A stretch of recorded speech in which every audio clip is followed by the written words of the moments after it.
con Innovamat pasan dos cosas. Tú tenías en el esquema de escuela, cuando el profesor habla, los alumnos escuchan y callan, ¿sí?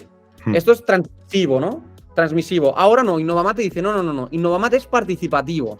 ¿Y qué quiere decir? Que cuando el profesor habla, estos dos también hablan, uno le pregunta al otro, el otro dice un razonamiento en voz alta, el otro está hablando con este.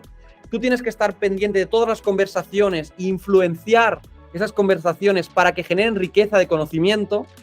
Pero es que además pasa que el otro día me estaba preparando una sesión de fracciones, de dividir fracciones, y en el colegio, yo no sé si alguno de vosotros entendió lo que quiere decir dividir fracciones, pero yo fracciones dividir era el de arriba por el de abajo va arriba y el de abajo por el de arriba va abajo. Pero ni idea. Yo no lo sé hacer. Ahora, a día de hoy no lo sé hacer. Yo no asocié nunca dividir fracciones con repartir. Nunca. Y dividir fracciones es repartir, ¿no? Entonces, porque dividir es repartir. Entonces, dividir fracciones es repartir.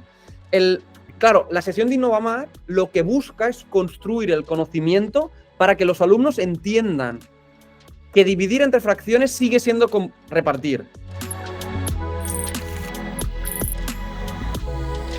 Hola, muy buenas a todos. Hoy tenemos una nueva entrevista a Product Leaders. En este caso tenemos a Isaac Sayol. ¿Qué tal, Isaac? Un placer.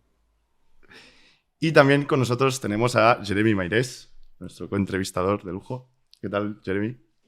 Muy bien. ¿Y tú, Dani? Súper.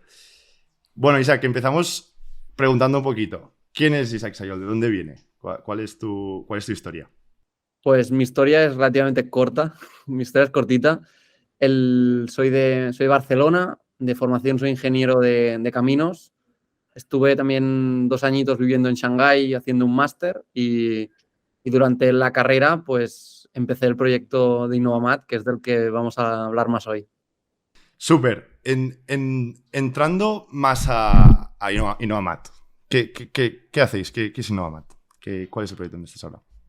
Innovamat ha desarrollado una propuesta curricular de materiales de matemáticas que lo que busca es sustituir el libro de texto, es decir, un colegio que trabaja con Santillana o con un EDB o con cualquier editorial tradicional, deja de introducir, deja sus materiales, deja su libro e introduce nuestra propuesta.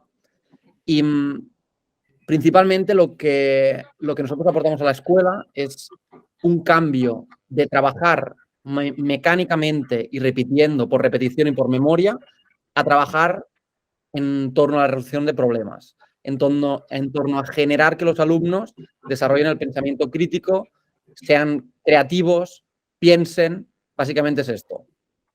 Sustituimos el libro de texto de matemáticas para hacer que los alumnos vayan a trabajar por resolución de problemas. Entonces, no hay libros, ¿eh? O sea, no existe el concepto del libro como tal. Es decir, el concepto del libro como papel sí que existe, porque el papel va muy bien para muchas cosas. O sea, en muchas Pero no cosas como herramienta para... El papel va muy bien para... No carga, no se le cae el wifi, no se queda sin batería, tiene muchas ventajas respecto a una pantalla, ¿no? Vale. El problema está en el papel, que es muy transmisivo. Es decir, básicamente el conocimiento, ¿no? Cómo se utiliza el libro de texto, el problema no está en el formato, sino es cómo se utiliza el formato actual. O sea, básicamente es un elemento que contiene el conocimiento y el alumno lo extrae, ¿no? Y lo que hace el maestro básicamente es prácticamente leerlo o explicarlo, ¿no? Esto ya está muy probado que no es la mejor forma de aprender. La mejor forma de aprender es que los alumnos sean los que construyan y que descubran ese conocimiento, no que tú se lo des, que tú que se lo expliques y ellos que lo escuchen, ¿no? Y esto pasa en muchos ambientes, pero si yo te explico, para entrar un poco en las mates, te hago un ejemplo rápido. Sí, sí. Yo te explico el concepto de fracción y te digo, mira, pues una fracción, pongo un número arriba, pongo un número abajo, el de número de arriba se llama numerador, el de abajo denominador, el de arriba son las partes que tengo, el de abajo son las partes del todo, y ahora te digo, vale, venga, ejercicios, empieza. Es muy diferente a que estemos en una clase, hoy ha sido el cumpleaños de Jeremy, traemos un pastel y le preguntamos, ¿cuántos somos en la clase? 25, muy bien, vamos a cortar el pastel en trozos. Y ahora, vale, yo me he comido 2. Ay, ¿y cómo representamos lo que queda del pastel? Y los alumnos dicen, pues en algún lado hay que poner los 2 que se ha comido alguien. pero el pastel en total, ¿cuánto sabían? Entonces empiezas haciendo preguntas a construir el concepto de fracción. ¿Sí? Es Qué un bueno. libro de texto muy malo, ¿me explico? Necesitas presentar un problema, que el maestro vaya haciendo preguntas, y lo que hace Innovamat es, te ponemos relativamente fácil, porque esto es muy difícil, que puedas hacer este cambio. Wow. Súper potente, ¿eh? El ejemplo se entiende muchísimo. Es decir, si nos tuvieras que explicar exactamente cuál es el problema que solucionáis, es decir, ¿es más el aprendizaje tradicional del niño? Y ya entramos también aquí en este tema, ¿no? ¿De qué edades de niños estamos hablando? Te respondo a las edades, que es cortito, y La después fácil. que claramente es más difícil. Ahora mismo estamos ayudando a niños de 3 hasta 13, 14 años. Tenemos desarrollado de P3, de preescolar 3 años, hasta segundo de la ESO. Y este septiembre sale al mercado tercero de la ESO. Vale. Y entonces, a lo que respecta de antes, ¿qué problema resolvemos? Hay dos niveles de abstracción. Hay un nivel de abstracción muy alto, que es ¿cuál es el propósito de la escuela? ¿Para qué sirve la educación? Y después nosotros, más abajo, pero en la misma vertical, alrededor de las matemáticas, ¿no? ¿Qué papel tienen las matemáticas en la educación? O sea, la escuela moderna, ¿no? Antes la gente aprendía en un monasterio, ¿no? Los únicos que aprendían eran los monjes y estaban en un monasterio y creaban los libros y el conocimiento estaba cerrado, ¿no? Entonces la gente después se muda a las ciudades y aparece la revolución industrial y tienes que formar a mucha gente para meter en fábricas, ¿no? Y el trabajo que se hace en fábricas, es muy repetitivo, es monótono, básicamente pide orden, ¿no? Porque la escuela se construye la escuela tradicional se construye a inicios del siglo XX para dar respuesta a esto. Entonces, un aula, todos callados, uno escucha, los otros tal, yo repito, te doy muchos ejercicios, pum, pum, pum. Muy parecido a la máquina, ¿no? A la fábrica. ¿Qué pasa? El mundo cambia, ¿no? El mundo cambia, ¿no? Y ahora, en este último año, con el ChatGPT, con la Generative AI, se ha acelerado un montón, ¿no? Y dices, wow, lo que antes las máquinas hacían, el dominio de las máquinas está creciendo mucho, ¿no? Entonces, el papel de la escuela es hacer que las personas tengan éxito en el mundo al cual saldrán, ¿no? Entonces, se replantea y los gobiernos durante el mundo se empiezan a replantear que genera una palabra que llaman el perfil de salida, ¿no? Cómo debe ser la sociedad cuando sale de la escolarización y se plantean de decir, no, lo que queremos son individuos que sepan resolver problemas, que sepan comunicarse entre ellos, que sepan pensar de forma creativa, que sean críticos cuando reciben un input, que sean críticos y lo evalúen, ¿no? Entonces, esto, ¿qué es lo que quiere el mundo? Y se ha puesto de acuerdo. En Estados Unidos han cambiado el currículum, en España han cambiado el currículum, en Francia, en Finlandia cambiaron el currículum hace unos cuantos años. Esto, en una etapa de arriba, en el gobierno, todo el mundo lo tiene muy claro, pero después tú llegas al cole y ¿qué pasa, no? Pues llega al cole, tienes un maestro que es generalista, que tiene que dar todas las asignaturas y que tiene 25 niños, ¿no? Entonces, es muy bonito, en esencia, hacer que todo el mundo piense, que cree tal, pero ¿cómo lo hace, no, el maestro? Pues nosotros lo que hacemos es intentar este salto tan grande que hay desde pensar en teórico para qué sirve la educación, hacerlo difícil, porque no fácil, pero hacerlo posible en un aula de matemáticas. ¿Y por qué matemáticas? Porque es la que más encaja en esta misión. O sea, la misión va muy directa porque las matemáticas, la propia ciencia ya está... el trabajo de un matemático está a la creación de la resolución de problemas. Es una ciencia que ya está muy, muy alejado lo que hace un matemático de lo que se estudia en el colegio de matemáticas, ¿no? Y además, porque también es extremadamente internacionalizable. O sea, las matemáticas, a diferencia de unas lenguas de las lenguas o de una historia, ¿no? La localización en todos los territorios, el problema es muy parecido. Entonces... Yo tengo una pregunta. Al final eso, ¿cómo lo vendes? Lo compro 100%, ¿no? Que la educación se necesita mejorar en todos los países de la EU. Pero ¿cuál es el proceso ahí? ¿Es con escuelas directamente? ¿Con estudiantes? ¿Con grupos privados? Aquí también hay dos cosas a contestar. Es cómo llego a presentar el proyecto y después por qué confían en mí. Hay como ¿Vale? dos cosas a ver, ¿no? Nosotros empezamos en España. En España el maestro tiene libertad de cátedra. En libertad de cátedra quiere decir que él es el encargado de asegurarse que la ley se cumple y es el encargado de escoger en el mercado los materiales o recursos que mejor se adaptan a su instrucción. Entonces, en España, nuestra venta, nuestro go-to-market, que es básicamente un transactional sales B2B con SDRs, tenemos un equipo de SDRs grande, después tenemos accounts executives y básicamente tenemos pues concertación, después tenemos un first touch y después tenemos una demo. Y en la demo, después con una llamada, cierras, ¿no? Pero es un proceso muy parecido al que sería vender un SaaS en mid-market, podríamos decir, Vale. en mid-market. Después hay particularidades en el sentido que en el cole público, por ejemplo, el maestro tiene un peso muy, muy grande. En el cole privado concertado, el maestro funciona como es un stopper, pero no es un decision maker. Entonces puede decir, no, esto no lo quiero, pero no puede decir, esto sí lo quiero, ¿no? Tienes que convencer primero a la dirección tiene que decir que sí, y después tienes que conseguir que los maestros no lo bloqueen, porque para ellos, aunque la mayoría ven el valor y entienden el porqué, también saben que les va a suponer un montón de trabajo.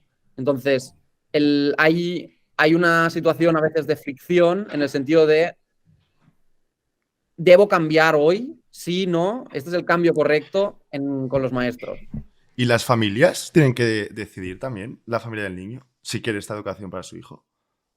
Las familias, aparte de en casos muy, muy, muy concretos de empresas, de colegios privados que estén organizados como un patronato, que hay algunos concretos muy pequeñitos, las familias funcionan como, podríamos decir, como un stakeholder. Al final, tienen capacidad de influencia en la escuela, ¿no? Porque si deciden no llevar sus hijos allí, sin duda, el colegio va a cambiar las decisiones, pero no acostumbran a influir demasiado en el proceso de venta. No están involucradas. Y si lo era, me imaginaría que es algo positivo, ¿no? Que ves que donde va tu peque al cole, pues que tienen tecnología, que hacen cosas de manera un pelín diferente, un poco más moderna. Depende. Para mí es más un punto de venta. Depende. Seguramente tú, Jeremy, como padre, serías un perfil muy pro tecnología, muy pro cambio, muy pro reflexión.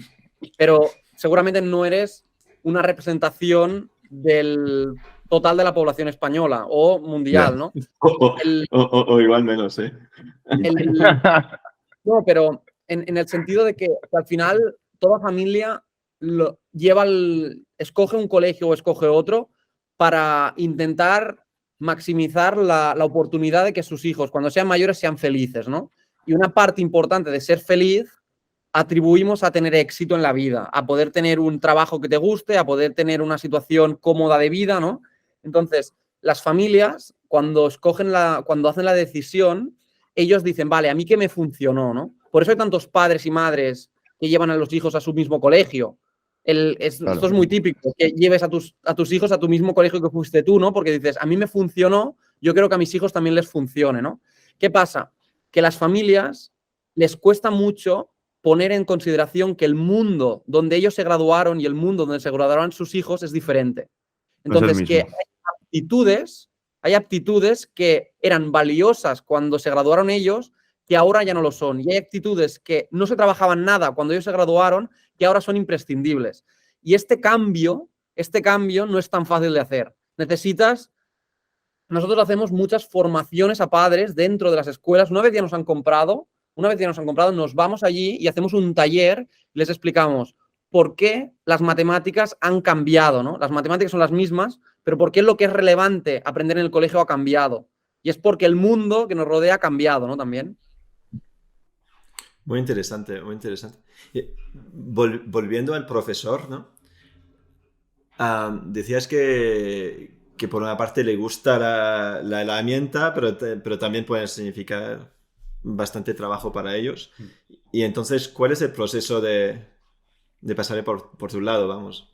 Esto ahora estoy haciendo de profesor de primero de la ESO. En el San Gregori, un colegio donde colaboramos mucho de aquí a Barcelona, estoy haciendo un día a la semana de profesor de primero de la ESO. Y voy yo, doy la clase que me toca y me marcho. Es muy difícil. Muy difícil. O sea, es mucho más difícil de lo que yo pensaba que era. Por dos motivos. Porque, de verdad, o sea, es muy difícil. Y ahora me está cambiando completamente la percepción del mérito que tiene ser un profesional de la educación. Porque con Innovamat pasan dos cosas. Tú tenías tradicionalmente en el esquema de escuela, cuando el profesor habla, los alumnos escuchan y callan, ¿sí? Esto es transmisivo, ¿no? Transmisivo. Ahora no, Innovamat te dice, no. Innovamat es participativo. ¿Y qué quiere decir? Que cuando el profesor habla, estos dos también hablan, uno le pregunta al otro, el otro dice un razonamiento en voz alta, el otro está hablando con este. Tú tienes que estar pendiente de todas las conversaciones e influenciar esas conversaciones para que generen riqueza de conocimiento, pero es que además pasa que el otro día me estaba preparando una sesión de fracciones, de dividir fracciones, y en el colegio, yo no sé si alguno de vosotros entendió lo que quiere decir dividir fracciones, pero yo fracciones dividir era el de arriba por el de abajo va arriba y el de abajo por el de arriba va abajo. Pero ni idea. Yo no lo sé hacer. Ahora, a día de hoy no lo sé hacer. Yo no asocié nunca dividir fracciones con repartir. Nunca. Y dividir fracciones es repartir, ¿no? Entonces, porque dividir es repartir. Entonces, dividir fracciones es repartir.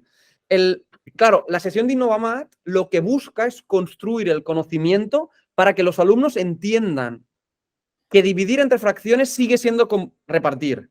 Yo lo aprendí el día anterior, esto. Porque era un conocimiento que no tenía. Entonces, yo fui a la clase y tenía que gestionar todas estas conversaciones con un conocimiento que aprendí hace un día, ¿no? Entonces, es algo que me explota un poco la cabeza. Aunque también te digo otra cosa, la satisfacción de esta práctica educativa es mucho mayor. O sea, yo salgo súper contento de decir, guau, es que han comprendido algo que yo no había entendido nunca en mi vida y ahora ellos lo han entendido y hemos hecho un razonamiento alrededor, ¿no? Pero pide mucho esfuerzo. Entonces, para esto debes tener ganas, ¿no? Debes tener ganas. Y el sistema educativo no es el mejor gestionando incentivos. O sea, yo en esto, o sea, tú como profesional del producto, ¿no? Si haces un trabajo brutal, pues te mejorará la remuneración, te mejorará el cargo, cambiarás, ¿no? Tu perspectiva laboral cambia, ¿no? Un profesor, hay gente que es espectacularmente buenísima, vocacional, y que lo hacen además sin este incentivo de si lo haces mejor, vas a estar mejor reconocido, ¿no? Entonces, no sé, tiene mucho mérito. Totalmente. Y me parece súper interesante a nivel de producto la parte de estar ahí, ¿no? De coger... No es hablar con el usuario, es como ser el usuario mismo, el dogfooding a tope. Y tengo una experiencia con esto en Job and Talent, donde montábamos herramientas para hacer entrevistas grupal. Y entonces tenías una entrevista donde tenías 25 personas que venían para encontrar un trabajo, que sea de logística o de conductor o cosas así. Y montábamos esta herramienta para poder gestionar la entrevista en real time. Y claro, de tu oficina con los ingenieros, con los diseñadores, te imaginas el dashboard perfecto. Pero cuando vas y que todo el mundo te pregunta cosas a la vez, y tú no sabes abrir como dos modal a la vez para dos perfiles para entrar los datos, te das cuenta del caos de crear herramientas que se usan realmente en grupo en real time. Y me parece un reto de producto o tecnología muy interesante. Una pregunta para cerrar ya un poco este tema de ¿qué métricas miráis ahí? Entiendo de que es muy difícil, pero por ejemplo, un caso muy de mi caso, ¿no? En el momento de elegir colegio, uno de los inputs que tenían en caso de mis padres era la nota de selectividad average de ese colegio, ¿no? Entonces, eso puede ser una métrica que los padres miran, ¿no? A la hora de escoger uno o dos colegios. Entonces, vosotros impactáis estas métricas, no es vuestra función impactar a esto. ¿Cómo validáis esto? No solo en captación de clientes, en el proceso de captación, sino también en el proceso de producto puramente, ¿no? De saber si el niño ha aprendido las fracciones. ¿Cómo validáis esto? Claro, a nivel de selectividad, aún es pronto. Imagino que tendremos impacto, aún es pronto, porque no tengo ninguna promoción que haya llegado, o sea, no tengo ninguna promoción Innovamat aún que haya llegado a selectividad, ¿no? Entonces, aún es pronto ver. También nos obsesionamos relativamente poco con la selectividad, porque la selectividad también es una prueba que, como todo, está cambiando, ¿no? Por ejemplo, este año han sacado un borrador nuevo, la selectividad este año ha sacado un borrador nuevo que ya va más hacia la línea del perfil de salida que nosotros estamos intentando conseguir con Innovamat, ¿no? Entonces, al final, todos estamos yendo hacia la misma dirección y si hacemos bien las cosas, estoy tranquilo de que los resultados vendrán. Entonces, medir el impacto en educación tienes que hacerlo de forma muy cautelosa y cuando dices claims, más vale que realmente esté bien hecho, ¿no? En los estudios. Piensa que tú puedes hacer cosas cortoplacistas, medir si un niño sabe sumar o no es relativamente fácil. Yo te pongo un una examen, suma. ¿no? Un examen. Sí, las pruebas a hacer, yo te pongo una suma, ¿no? Entonces miro si la sabes hacer o no, te pongo 5 para tener una muestra suficiente y si me haces las 5 bien, estoy prácticamente garantizado que sabes sumar, ¿no? Sabes aplicar el procedimiento de suma. Quizá no entiendes lo que quiere decir sumar, pero como mínimo sabes reproducir un procedimiento que te lleva a un resultado correcto en una operación de suma, ¿no? Pero cuando lo que intentas medir es cómo este alumno razona o cómo este alumno es bueno resolviendo problemas, se complica todo, ¿no? Porque gran parte de la resolución del problema pasa por el camino que el alumno sigue, ¿no? Entonces, el resultado final es una pequeña muestra de lo que estás evaluando. Es muy importante el razonamiento, la estrategia que sigue, si es capaz de analizar la situación. Después, tú imagínate que tienes un niño buenísimo resolviendo problemas que después no sabe multiplicar y se equivoca en el procedimiento de multiplicación, pero en cambio era muy bueno resolviendo problemas, ¿no? Y tú le dices, no, tú no sabes resolver problemas. Y el niño no sabe multiplicar, pero sí que sabía resolver problemas. Entonces, esto aún, incluso las universidades aún no se han puesto de acuerdo cómo medir realmente la capacidad de la creatividad, la resolución de problemas, el pensamiento crítico, son cosas que aún están. Sí. El mundo académico no se ha puesto de acuerdo. Igualmente, nosotros lanzamos hace muy pocas semanas un test que le hemos llamado ConMat, que intenta hacer una aproximación a esto. Es una aproximación que está bien, pero no es para nada parecido a que si yo pusiera un buen tutor al lado y estuviera evaluándolo con ese tutor. Está muy lejos de esto aún. Quizá con la inteligencia artificial, en un poco de tiempo, podemos realmente simular esta situación. Pero estamos haciendo igualmente generar indicadores más parecidos a los que serían unas pruebas de competencias básicas.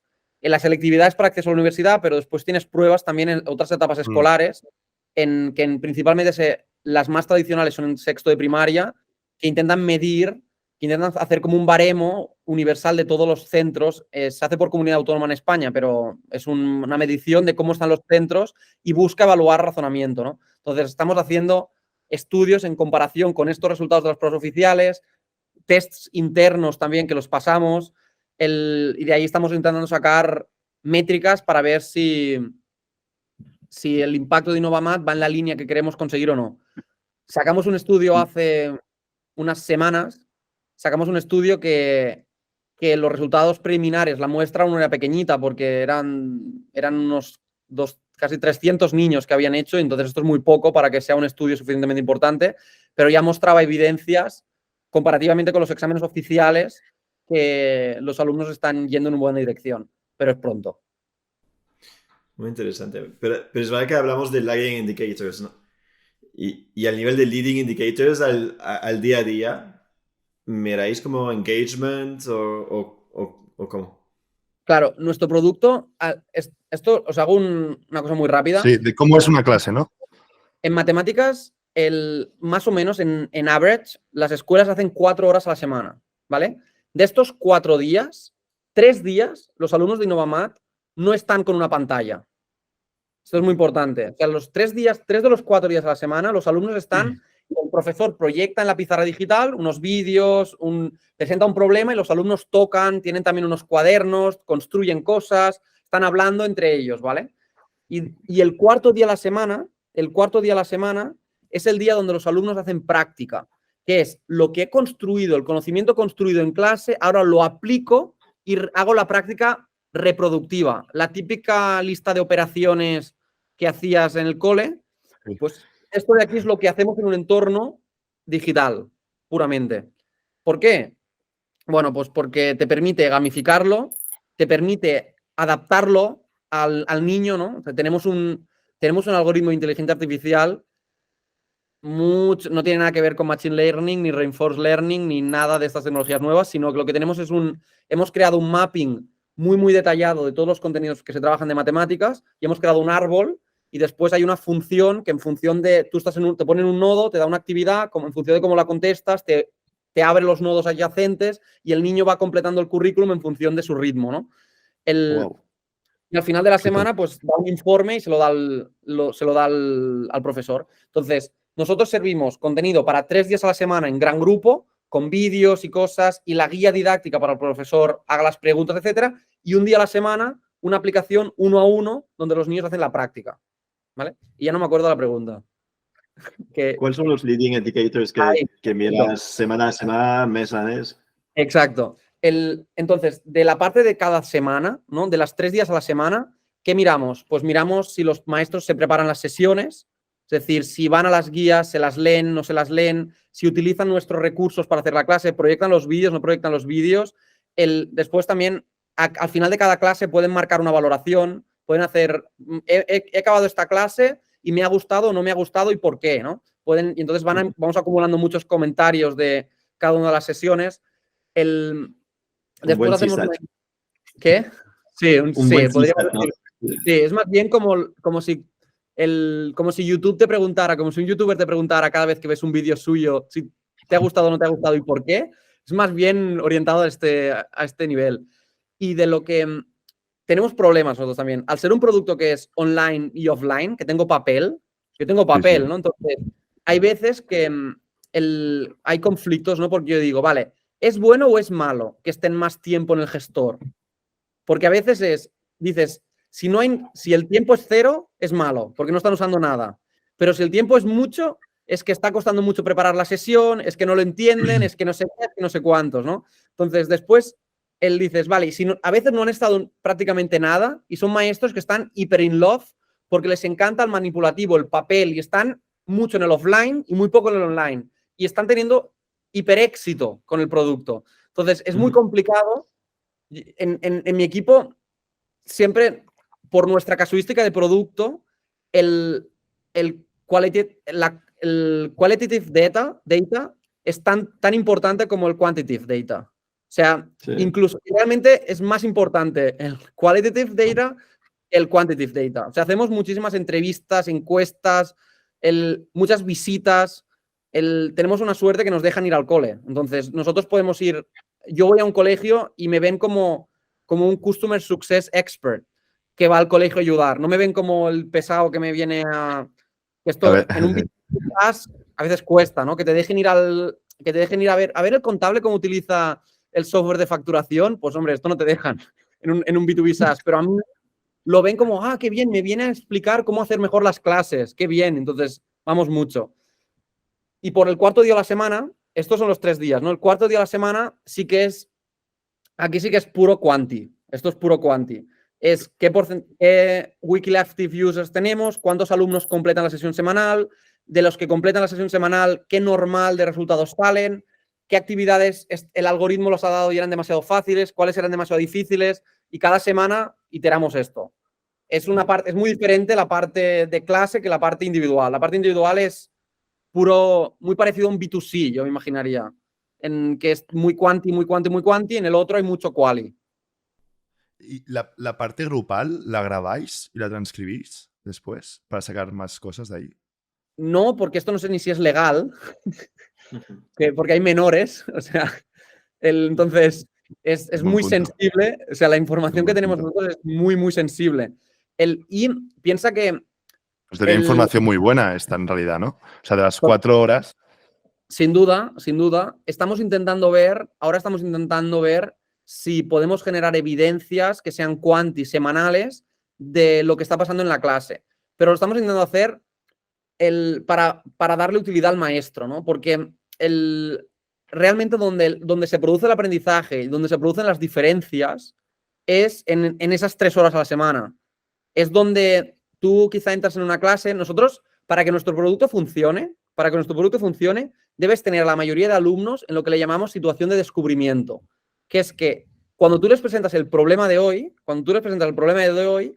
es suficientemente difícil como para que les suponga un challenge y les pique un poco, pero suficientemente fácil como para que sean capaces de conectarlo con su conocimiento previo y no sea abrumador o totalmente inconexo. Entonces, si tú tienes la mayor parte de la clase en esa situación, la clase funciona.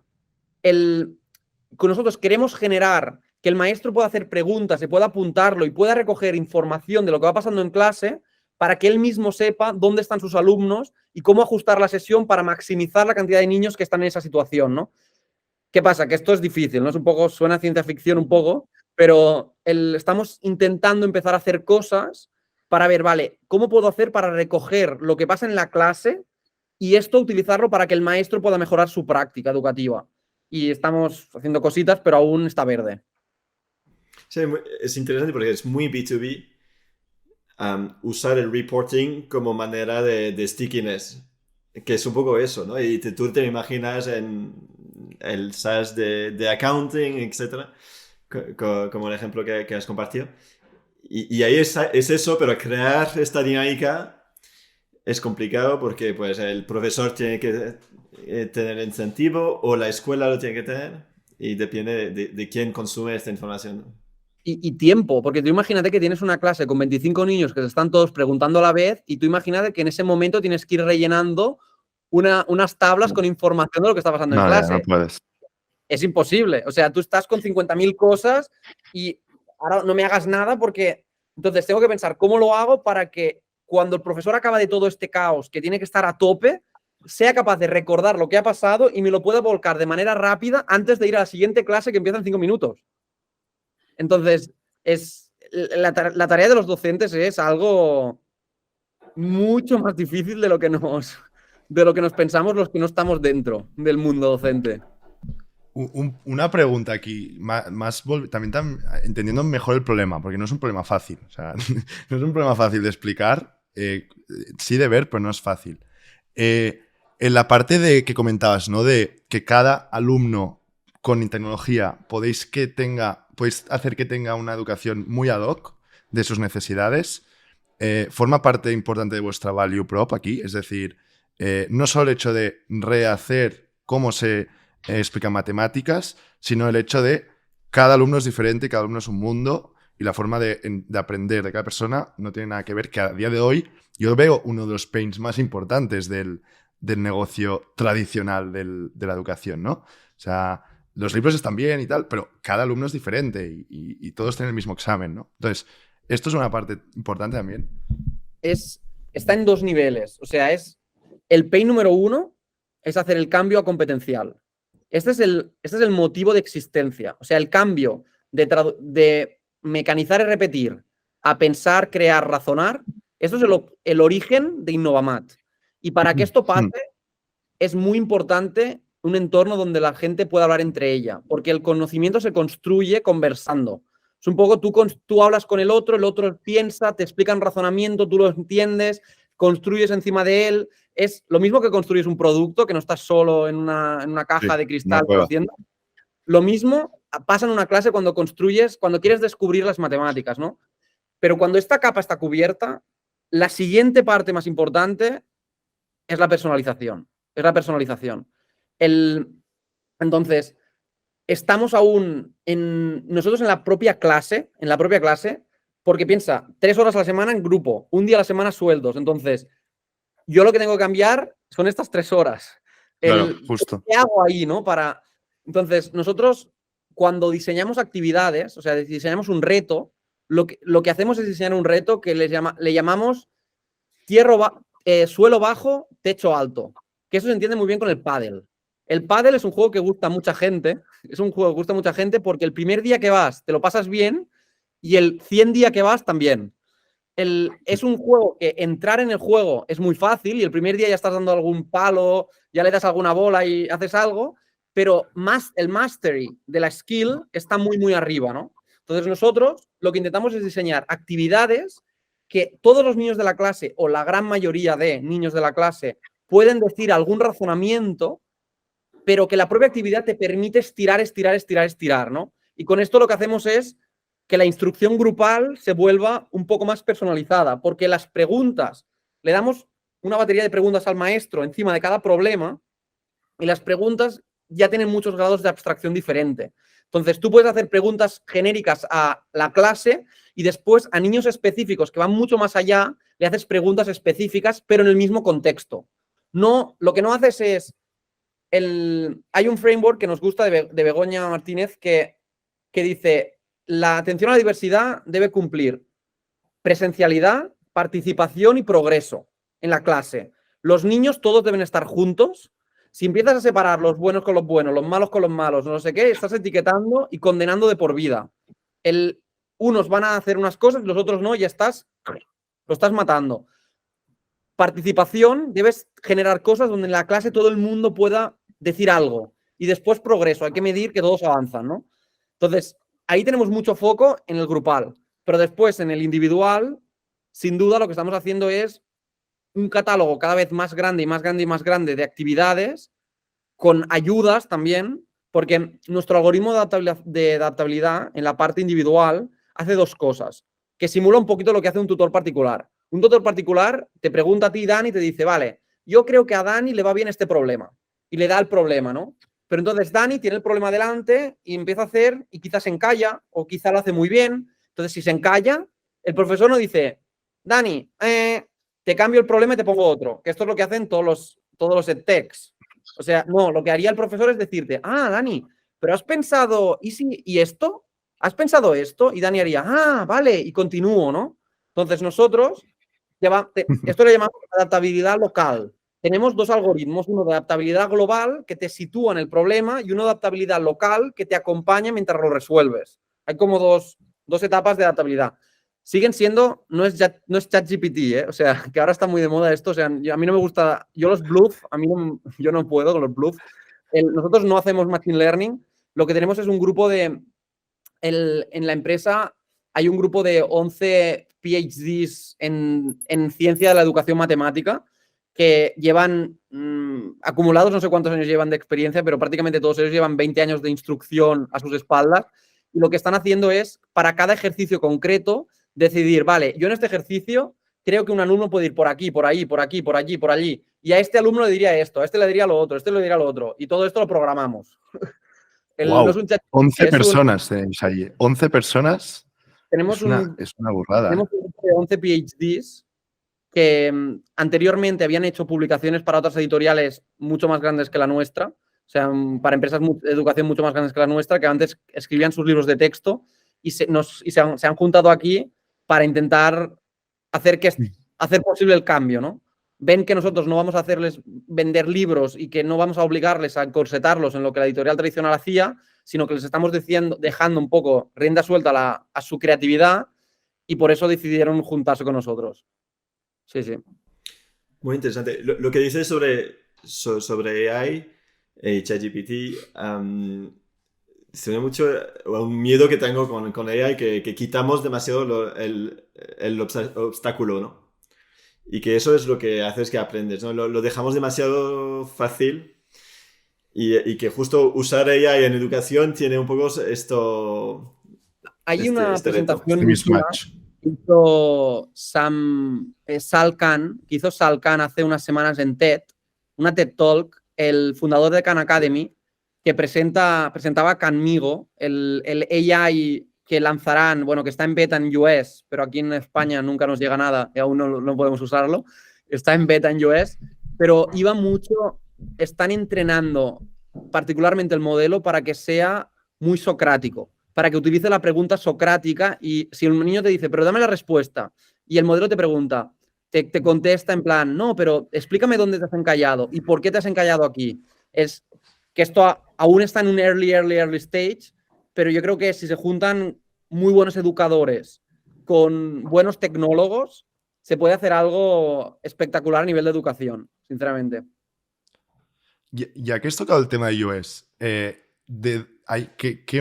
players hay en este espacio? En España yo no conozco ninguno más que vosotros. ¿De dónde también sacáis un poco de inspiración? Entonces, os debéis imaginar que nuestra compañía es una compañía que tiene un equipo que se parece mucho a los equipos que podríais tener en un SaaS company. Tenemos UX, tenemos Product Management, tenemos Engineering, pero después tenemos una parte muy importante que es Learning, ¿no? Entonces, este equipo que le llamamos... ¿no? Content, la parte sí. de contenido. Content, pero incluso content lo tengo muy, muy separado, porque content, nosotros hacemos películas, ¿no? Nosotros hacemos películas, hacemos un montón de cosas, hacemos juegos también, hacemos un montón de cosas, ¿no? Juegos de mesa, pero hay una capa fundamental que es la ciencia del aprendizaje, que es, vale, cómo los niños aprenden, ¿no? Que la ciencia sabe hasta ahora de cómo el cerebro humano aprende, ¿no? Y ahí hay un equipo de 11 personas que son los que diseñan cada uno de los retos o juegos, ¿no? Alrededor para construir el lenguaje matemático. Y esta gente ha mirado muy pocos productos, y ha leído muchos papers. En el sentido de que no funciona como... Entonces, el fundamental de Innovamat, que ahora te puedo decir players en iOS que siguen nuestro mismo fundamental. Y esto soy yo quien lo mira. Pero las personas que realmente escriben las actividades, lo que han hecho es leerse los papers que hablan de cómo los niños aprenden y no mirar los productos de los otros. Pero ahora te contesto a ti, pero para que te hagas una... Sí, no. O sea, he visto el enfoque. Entonces, hemos hablado bastante de contenido, ¿no? De esta persona que hace esta capa de learning. Y has comentado que también tienes un equipo de contenido, que imagino que es más como el diseño de la ejecución de la idea. ¿Eso cómo funciona con el equipo de producto? De Product Design, por ejemplo, pero de Product Management. Te explico. Nosotros ya tenemos separado el rol de Product Manager en dos perfiles, uno que le llamamos Tech Product Manager y otro que le llamamos Content Product Manager. Entonces, el Tech Product Manager se encarga de generar los contenedores donde irá este contenido. Se encarga de generar la plataforma. Sería como un poco en Netflix el equipo de producto y la productora de películas, ¿no? O sea, si te lo quieres separar, la diferencia con Netflix está en que el contenedor condiciona a la experiencia. Netflix todos son vídeos, entonces no hace falta que hablen entre ellos. Todos son vídeos, entonces tú haz bien que se consuman vídeos, ¿no? Nosotros no, porque nosotros tenemos un producto que tiene vídeos, PDFs interactivos, manipulables, cosas físicas, cosas no físicas. Entonces, como el de contenidos diseña cómo será el producto, es decir, el de contenidos se encarga de pensar en la experiencia global, decir, vale, ahora voy a hacer un curso de primero de primaria, ¿no? Pues este curso de primero de primaria va a tener una secuencia de tantos días y estos días van a ser en solo digital y estos días van a ser con digital y con no digital. Y entonces voy a hacer también una serie de dibujos animados y esta serie va a salir en los días impares y empiezan a desarrollar cómo será la experiencia global. Y el profesor llegará aquí y empezará por allí, etcétera, ¿no? Y después los equipos de Product Tech diseñan, vale, muy bien, con este formato que tengo, se ponen de acuerdo las etapas, ¿no? Porque yo tengo infantil, primaria, secundaria, que el público es muy diferente. Un niño de 3 años con un adolescente de 15 no tiene nada que ver, entonces la experiencia es muy diferente. Intentan decir, vale, ¿cómo creo una plataforma que contenga estos contenidos y que tenga una experiencia suficientemente imparcial para que funcione en las 3 etapas? Y que la diferenciación no venga por el software, sino que venga por el contenido. ¿Y qué tipo de métricas persiguen cada uno? La de contenido lo entiendo, ¿no? Pero la persona de tech, ¿cómo sabe que está haciendo un buen trabajo? Ya. Aún no tengo claro ninguno de los dos. O sea, tengo muy claro unos indicators, pero que son muy, muy tarde, es totalmente el churn, el churn que tengo de account al final de año. Que no puedes hacer nada. Exacto, que es muy too late, ¿no? O sea, too late. Pero después te diría, medimos los maestros, la recurrencia que tienen. Es muy diferente. Vale, lo que me quieres preguntar, no sé separar aún de forma linealmente independiente la experiencia del contenedor con la del contenido. Es decir, si un maestro me marca, esta sesión me ha encantado, no sé si le ha encantado porque el vídeo no ha fallado en ningún momento, ha encontrado la pantalla completa y ha sabido navegar, o ha marcado, me ha encantado porque el contenido del vídeo ha enganchado a los niños. Imagino que es por los dos. Pero Sí. destilar... Hay un enabler y hay un delighter. Es destilar usamos mucho la intuición, te diría. Usamos mucho la intuición. Claro. En todo se me ocurre en la parte de individual, pero claro, es volver al tradicional, al examen. No, examen no. ¿Sabes? Si el niño lo ha hecho bien, quiere decir, puede haber correlación de que el maestro lo haya hecho bien, haya utilizado bien el producto. Pero, not sure. Uh-huh.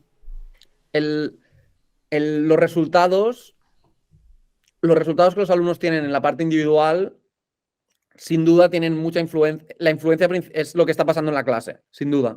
Pero también te pasa que hay algunos maestros que lo hacen de forma más esporádica, que les gusta hacer el digital cada 15 días y no cada semana. Hay mucha variabilidad y aún no hemos sido capaces de... aunque sí que hemos encontrado leading indicators to the churn, que lo que más nos correlaciona con el churn es la diferencia de uso en el tiempo. Es decir, si un maestro empieza muy a tope y después su uso decae, correlaciona más con el churn que un maestro que lo usa menos al principio, pero se mantiene usándolo poco.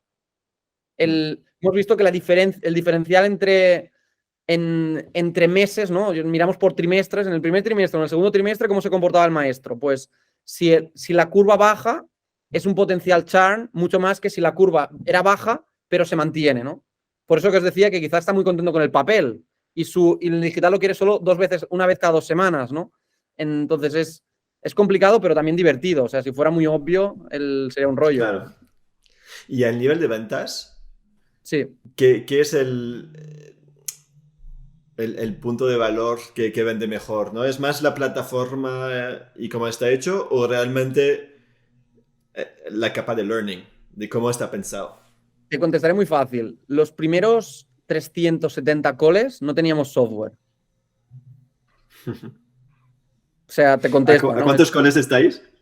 Ahora estamos, este septiembre, en 2100 más o menos estaremos aproximadamente, repartidos 75% en España y el resto repartido bastante equitativamente entre México e Italia.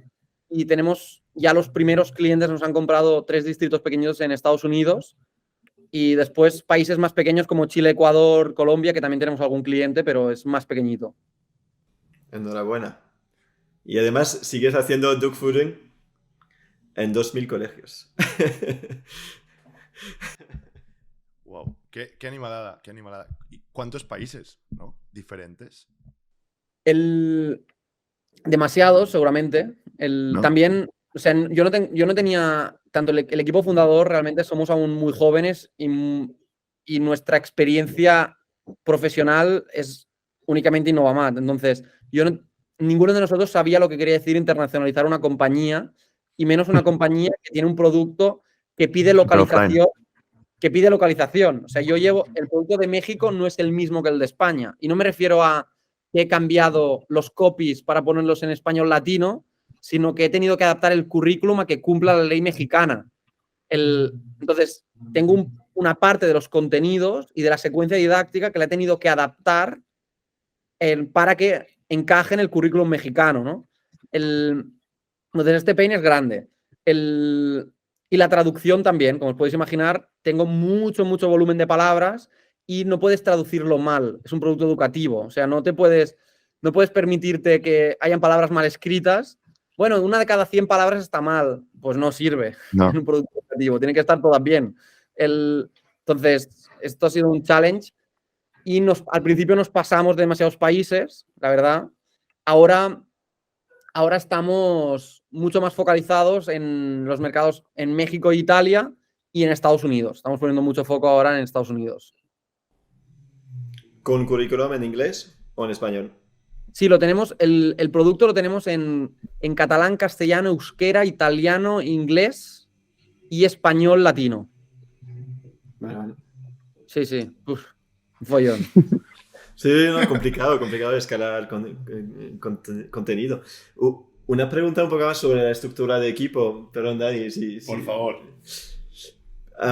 Tú como co-founder y CPO, la parte de la delegación de la responsabilidad del producto es un reto. Es porque imagino que tienes muy claro y se ve mucha pasión, ¿no? en el discurso que tienes. Y entonces, ¿cómo delegas realmente las responsabilidades a los equipos de producto? Confío mucho en ellos. Soy una persona que en general me cuesta confiar, pero he llegado a un punto en el que me han demostrado, tanto por activa y por pasiva, que puedo confiar, que confío.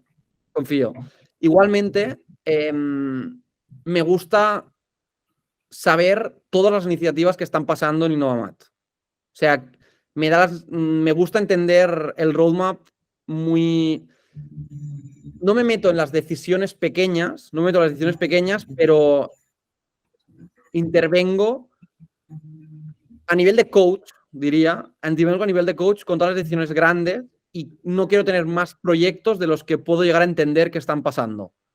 Y al final, bueno, me volveré un limitante en algún momento, pero también me obliga a mantener foco, ¿no? En parte, o sea, tiene un trade-off positivo, que es que me obligan a decir muchas veces que no y a cuestionar los fundamentales muchas veces. También me pasa que soy una persona muy obsesiva con el design. Entonces, me miro todas las UIs de todo lo que hacemos. Me lo montan para que lo pueda hacer, ¿eh? O sea, me lo preparan de una forma que realmente... Te pasan el file de Figma fácil, ¿no? Y empiezas a mover tu ratón ahí. Me lo estructuran de una forma en la que me permite realmente ver el trabajo de los 12 equipos, que tenemos 12 equipos de producto, 12 squads. Soy capaz de ver prácticamente todas las producciones que hacen a nivel de design de una forma muy estructurada, porque me lo organizan para que así sea. Y soy muy picky en la overall experience y en los detalles. Entonces, delego,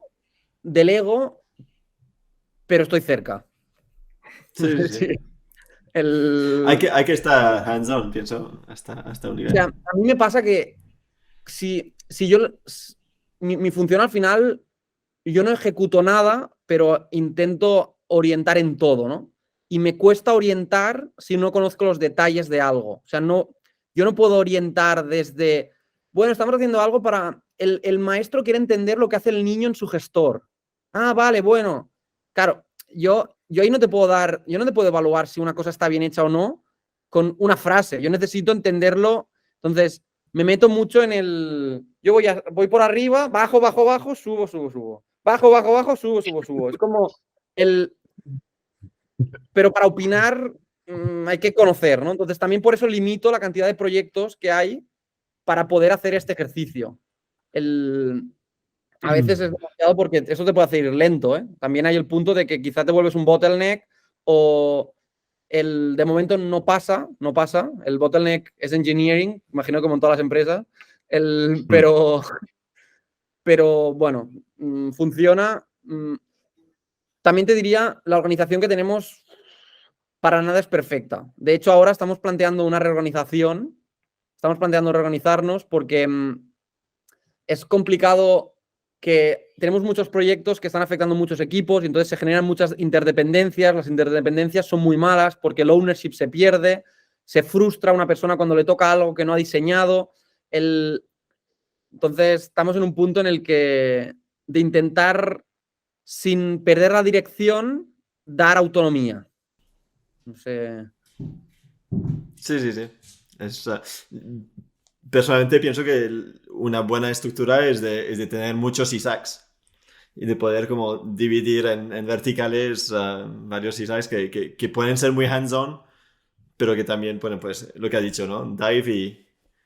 Hay mucha gente tan capaz o más que Isaac. El problema está en que cada uno comparte un conjunto de conocimiento en su cabeza diferente y que ve el mundo de una forma diferente, ¿no? O sea, no es tanto debería ser que los Isaacs tuvieran un cable, o sea, que conectado y que yo pensara lo mismo que tú y supiera lo que estás pensando. Eso es la cultura al final, ¿no? Poder llegar a ser la cultura. Sí, la cultura. Al nivel de detalle, o sea, la cultura sin duda influye, por ejemplo, yo que sé, en Frugality, ¿no? Pues mis equipos tienen muy claros que nosotros somos una compañía que queremos vivir de nuestros clientes, no queremos vivir de un tercero de los cuales dependemos ahora mismo aún, y esto no queremos que continúe así, ¿no? Entonces allí la cultura es, ¿esto te lleva hacia ser sostenibles para que el impacto pueda perdurar en el tiempo, sí o no? Pero es difícil que la cultura sea tan bien definida como para que se vuelva... Para ir al detalle, sí. Para que vaya al detalle, ¿no? Para que decida esta feature es importante o no es importante. Es imposible. ¿La solución de esta feature está al nivel de calidad esperado por la compañía o no? ¿La solución de esta feature encaja en la experiencia global con el resto de features que está haciendo el resto de la compañía? ¿Sí o no? Ahí la cultura se queda corta. Pero, Sí. pero Escalar es complicado. Escalar es complicado, sí. Escalar es complicado. Yo tengo una penúltima pregunta, si os parece. ¿Cuál es tu visión de Innovamat a 5 o 10 años vista? Y matizo un punto. Y me decís si estáis de acuerdo o no. O sea, para mí este problema debería solucionarse por las organizaciones públicas al final, ¿no? O sea, me recuerda mucho a negocios que solucionan problemas porque los gobiernos o van muy lentos o no pueden, ¿no? Y esto es un problema. Entonces, ¿tú crees que se va a democratizar este producto o servicio que ofrecéis vosotros a nivel de que los gobiernos puedan ofrecerlos? Si es que sí o no. Y si vuestra visión aquí, ¿cuál es? Es decir, ¿queréis en un futuro a lo mejor trabajar con las organizaciones públicas o no? ¿Creéis que esto es un tema que se tiene que privatizar? O sea, ¿cómo es tu visión aquí del negocio de Innova? Sobre la educación y después hablamos sobre Innovamat aquí 5 o 10 años. Lo siento que es bastante amplio. Vale, en España el 72% de nuestros clientes es público, el colegio. Entonces, nosotros nacimos con la vocación de poder influir realmente y intentar ayudar a la sociedad para que sea más competente. Entonces, nuestra vocación de salida es totalmente de llegar al máximo número de alumnos posibles. O sea, esto es así. Después está el negocio, ¿no? Que te obliga a hacerlo sostenible, debes cobrar por ello, porque si no se muere, ¿no? O sea, no puedes vivir del aire, no puedes vivir, ¿no? Pero entonces, pueden existir empresas privadas en la educación y que llegue a la gran mayoría de alumnos. Esto puede pasar, porque ya pasa. O sea, todos los alumnos tienen un libro de texto y los libros de texto no los escriben el gobierno, los escriben las editoriales, ¿no? De la misma manera que, por ejemplo, la sanidad, ¿no? La sanidad también es de gobierno público y el servicio, el acceso a la sanidad es público, pero los medicamentos los generan empresas privadas, ¿no? ¿Por qué? Porque la inversión te permiten el grado de competitividad y poder también traer productos de otros países, etcétera. Tú lo que quieres es estar en la última y es muy complicado. Si el gobierno tuviera que estar diseñando las curas contra el cáncer, aún tendríamos curas de hace 200 años, ¿no? Entonces, sin embargo, sí que hay un punto en el que en función del país el gobierno participa más o participa menos. Hay países, incluso yo miraría entre compra de materiales y educación pública o educación privada, ¿no? España es un país que 75% es público, 25% concertado privado. Estados Unidos, la educación obligatoria es 97% público. En México, la educación es 50% pública, ¿no? O sea, hay países, en función del país, hay más educación privada y más educación pública. Ahí sí que se generan diferencias, y aún no hemos encontrado una gran solución al respecto. Pero sí que la escuela al final, la escuela donde vas, generan diferencias. También generas diferencias en cómo está repartida la población. Tu clase es un reflejo de la sociedad, o tu clase simplemente hay gente rica de tu barrio, ¿no? Esto también es un factor a tener en cuenta, que la educación tiene, el gobierno sí que tiene mucho peso. La formación de profesorado, la parte más importante no es ni en Novamat, ni es si tienes una gran tablet, ni es si tienes internet en el cole o no. Es quién da las clases, quién tienes delante de tus alumnos, quién les hace preguntas, quién les hace pensar, quién les ilusiona por aprender, quién les motiva, quién les dice tú puedes cuando el niño no se lo cree él mismo. Esto es lo más importante, con un grado tan importante respecto al resto, que el resto no importa. O sea, nosotros seríamos irrelevantes en un entorno en el que todos los maestros tuvieran una formación de muchísimos años en cada una de las áreas. Eso es imposible. No se puede conseguir porque deberían ser expertos, deberían ser una de las doctoras más importantes en Novamat es Cecilia Calvo. Yo digo que un maestro debería ser Cecilia Calvo, pero también debería ser el más experto en lengua, el más experto en ciencias, el más experto en no sé qué, y esto solo hay una vida, ¿no? Es imposible. Entonces, la formación de profesorado es algo donde creo que se puede mejorar, También en el incentivo en ser profesor, yo creo, es muy difícil hablar así como yo que fuera un político, pero se debería pagar más a los maestros. Es muy difícil porque hay muchos maestros. O sea, la educación pide muchos maestros, entonces esto sería mucho dinero para los estados y los estados no se lo pueden permitir. Pero, y después, que hayan algunas empresas privadas, y yo te diría, ya no tan locales. O sea, tradicionalmente los productos médicos sí que son muy internacionales, los productos educativos han sido muy locales, pero yo creo que hayan empresas privadas internacionales que estén a la vanguardia de las investigaciones, que creen productos y los preparen para los mercados y que después estén regulados, eso sí, quizá, para que pueda llegar, que no solo una élite pueda tener acceso a ellos, sino que una gran parte de la población pueda tener acceso a los mejores materiales del mundo, no a los mejores que ha sido capaz de generar tu país, sino a los mejores del mundo. Es algo que es más democrático que si lo hiciera el gobierno de cada país. Pero como todo es un idílico, ¿no? Entonces... Y aquí os veis, sí, aquí os podéis ver, ¿no? En este que comentabas, y Novamat, yo no soy en nadie. 10 años. O sea, yo no soy nadie. Yo no soy nadie. O sea, el mundo es muy grande. El mundo es muy grande. La educación es una industria de casi 2 trillions. O sea, claro, o sea, imaginaros, es una parte importante del PIB de cada país esto, la educación. Entonces, y no solo del PIB, o sea, del talento del país. O sea, es como activo importante del país. La generación de activos nuevos, de generación de personas que serán para el futuro del país. Tienes una gran parte del país que se dedica a ello y además es un montón de dinero del país y de las familias y de todo. Entonces, mi vocación es ayudar a construir. En ningún momento creo que es un problema la educación en general es algo tan importante y tan grande y que involucra a tantas personas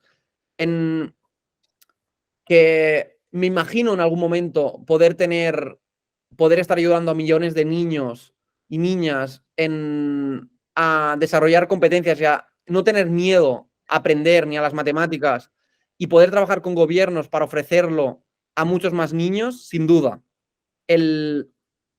Pero esto lo veo muy posible, pero lo otro veo que es algo de que los países entre ellos se tienen que ayudar, apoyar, colaborar, compartir, formar buenos líderes, que van mucho, mucho más allá de lo que... Sí, mucho más macro. Sí, sí. A mí me quedan muchas preguntas, pero se nos está yendo un poco el tiempo. Ya para acabar, Isaac, si nos podrías explicar cómo te has inspirado, ¿no? ¿Cómo has aprendido producto, también siendo tu primera experiencia? O sea, todas estas cosas de producto puramente, desarrollo, ¿cómo learning by doing, solo learning by doing o te has inspirado de algún libro, algún podcast, algún mentor? Sin duda, learning by doing es una parte importante, pero después, una persona que llevo unos cuantos años siguiendo y que la conocéis todos, porque el mundo del producto es súper conocido, Sereyas Doshi. Me parece un tío espectacular. Además, lo conozco personalmente porque le escribí un cold email y te contesta. Y me llamé con él, expliqué Innovamat y estuvimos un par de horas hablando sobre Innovamat. Su Twitter es espectacular. Entonces, cualquier persona de producto que vaya... Tiene uno que es The Thread of My Most Popular Threads, que te pones allí y te quedas horas y horas leyendo y yo me quedo embobado leyendo. Después, hay un libro que lo leí hace un par de años que es más orientado a Early Mid-Career, que es Escaping the Build Trap. Es de Melissa Perry, Melissa Perry, sí, ¿verdad?